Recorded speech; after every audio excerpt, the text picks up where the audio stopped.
So many people in the online reading community consider nonfiction to be kind of this scary boogeyman uh, in the reading world. And I just want to take a little bit of time today to talk about that and to maybe explain why that's not so, and kind of give a no BS set of advice into how you could possibly get into nonfiction. This isn't any like system or set of rules or anything. I don't really like to do that in my life, but hopefully it helps. Hopefully it can provide some perspective into nonfiction reading. So, so. Nonfiction. Lots of people say, these people who only read fiction, they might say, "Oh, nonfiction's too hard for me to get into," or "it's too complex. It goes over my head," or "it's so boring. I don't. It's so slow. I don't like any of it." Um, so, in the subjective sense, all valid claims, and that you feel that way when you're reading, but that's not really nonfiction's fault. Nonfiction is not a thing. It's a grouping. And to start out this discussion, I thought I don't have any notes here, but I want to do this in one take. But I thought I could do a little analogy between reading, the act of reading, and the activity of weightlifting. So I'll look at weightlifting first. You know, weightlifting, you're in the gym, you're lifting weights, you're getting swole. I lift occasionally, I'm not a huge weightlifter, but I know how it works. And weightlifting is a skill. If you haven't lifted any weights, sure, you, depending on your body size or the muscle mass you come in with, you could lift a lot of weight or you could lift not a lot of weight. But if you haven't lifted weights at all and you start, you're going to be at the bottom of your capacity, your potential. You have to train in order to get better at lifting weights. The more you train with the proper fundamentals, the more weight you can lift. So weightlifting is a skill. And also, weightlifting, the body has different muscle groups, and you need to train these either through compound exercises, which combine different muscle groups, or through individual exercises. You need to train all of these different muscle groups in order to have a well-rounded and strong body.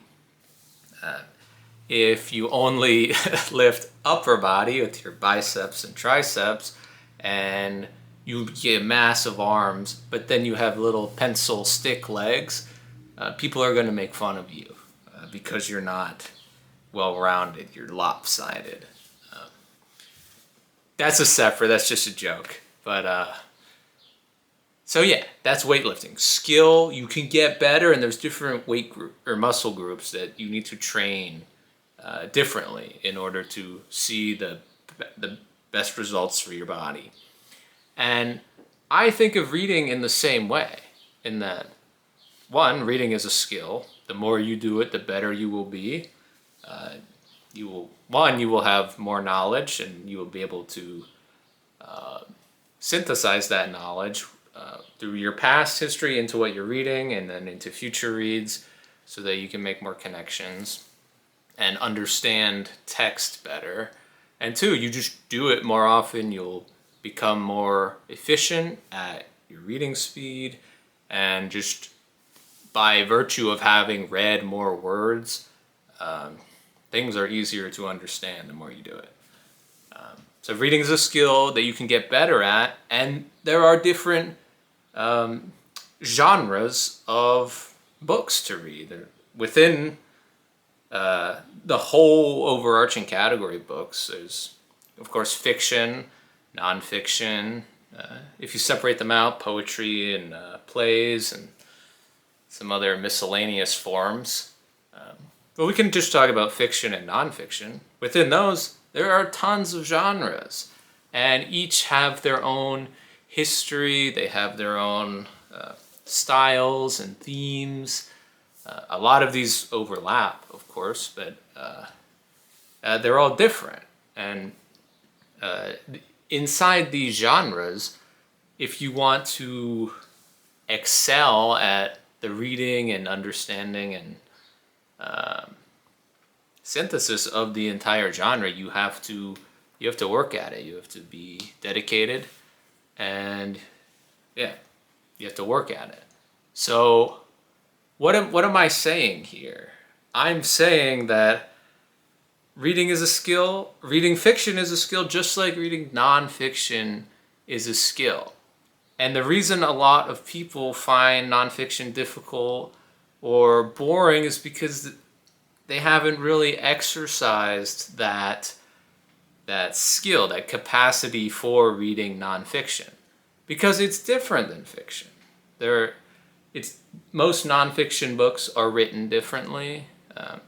There's a different organization to the text. It's not just, if you only read novels, there's not really going to be any nonfiction book that is a novel.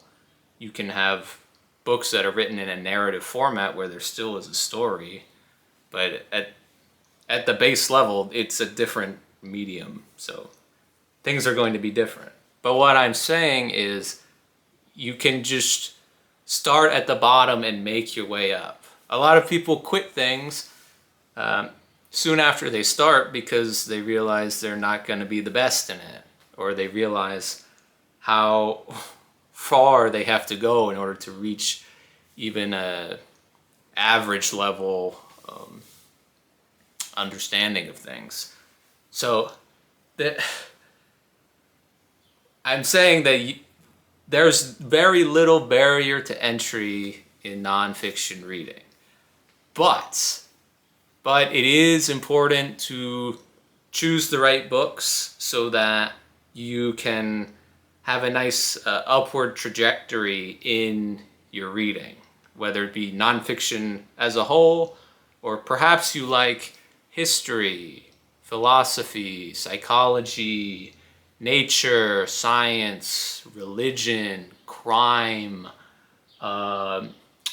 literary theory, what else? Politics, economics. There's so many different nonfiction genres, and you can either choose to focus on one you like, or if you have a lot of different interests, you can pick through a spattering. But the more you read different types of nonfiction works, the easier it will get. And I think a lot of people are just turned off by the initial difficulty, which is fair. It's fair, because, as I mentioned. So, from there, how can you start reading nonfiction? Like, where do you start? How do you choose what to read? I'm not gonna tell you that. I'm gonna offer a couple of tips, and they should be obvious. There's no like proscribed titles that you have to choose in order to get started in nonfiction. Maybe I can make a future video recommending some of the books that I liked when I was starting out. But my tips are, one, be curious. There has to be something that you're curious about. You're a human being. Aristotle said all humans by nature desire to know, something like that. Humans are curious. Eve ate the apple. Adam ate the apple too. And if there's something you're curious about, a topic or something that happened, or a tree outside, if you're curious about a tree outside, there's a book. There's a book on pretty much anything. And if you're curious about that topic, you should find a book on that and read it and see, like, one, Is that the kind of book that I liked? Two, was it at a difficulty that I was ready for? And three, like, should I keep going? Now, there's a lot of possibilities, but like, you should think about what you read, and after you finish, you should think about the process, so that you can better like attune where you go from there. Your tastes, your knowledge level. If you Let's say if you read a book about a tree, and it's a very academic treatise on like the physical nature of trees, and it goes into all the scientific parts of the tree and how it interacts with the natural environment, and you were just hoping to learn about maybe the history of trees or something. Now you know you should find something that is different than what you found. Or if you are interested in the Hundred Years' War between England and France in the mostly 14th century, and you find this huge history book about the war, and it's talking about all sorts of things that are unknown to you, like referencing all sorts of things that you're not really sure what's going on. That's a sign you should stop and try to find something else that would be a little easier and fill in some gaps in your knowledge. You don't have to stop. You can go all the way through and like brute force it. I wouldn't recommend that, but that is an option of like, I read through this and I'm hoping to retain some of it so that I can come back at a later time. And then since I know what happens, it'll make more sense the second time. There's some value in that, but for beginners, I wouldn't really recommend that. So instead, maybe find on recommendation from a YouTuber or look online, see like what's like an accessible, popular book on the Hundred Years' War. And that's something that popular is a good place to start. A lot of people in history call it pop history or pop philosophy, pop psychology. That just means popular pop means it's written in a style that is easier for beginners to understand. That's not, you shouldn't look down on pop history. It's doing a specific job. And there are plenty of pop history or pop books, pop nonfiction books that are very good in their own right. But it just means they're accessible if you don't know a lot about the topic. There's also narrative works, narrative nonfiction, which is, I think you could call it a subset of pop nonfiction. But this is where the author tells a story while the also giving you the information about whatever nonfiction topic. There's, I believe, The Wager by David Grann is narrative nonfiction, where it tells the story of the wager in a novelistic sense while remaining true to the source material of what actually happened during that journey. This works really well for adventure style books, like pirate adventures, naval adventures, or Arctic exploration, that kind of thing. But I believe Dan Jones wrote a narrative biography of King Henry V of England, which is interesting. I guess it just went through his life. But narrative is also something to consider if you want something more like a novel, but I don't think you need it. There's a lot of videos I see are like top 10 nonfiction that read like fiction, which I think it's an admirable thing to recommend, but if you're a fiction reader only, you don't need to start out with a fiction clone a nonfiction fiction clone. Like, you can read, you're probably smart enough to understand just a basic level nonfiction work without any help, and it doesn't have to be a narrative, like where you get all the fiction gimmicks to keep you going. But yeah, be curious, be dedicated, and don't be upset when you don't know everything, because we're never going to know everything, and we're never going to read every book. But all you can do is try and hopefully have fun and enjoy some good literature. I hope what I said made sense, and I hope this maybe inspires you to read some more nonfiction.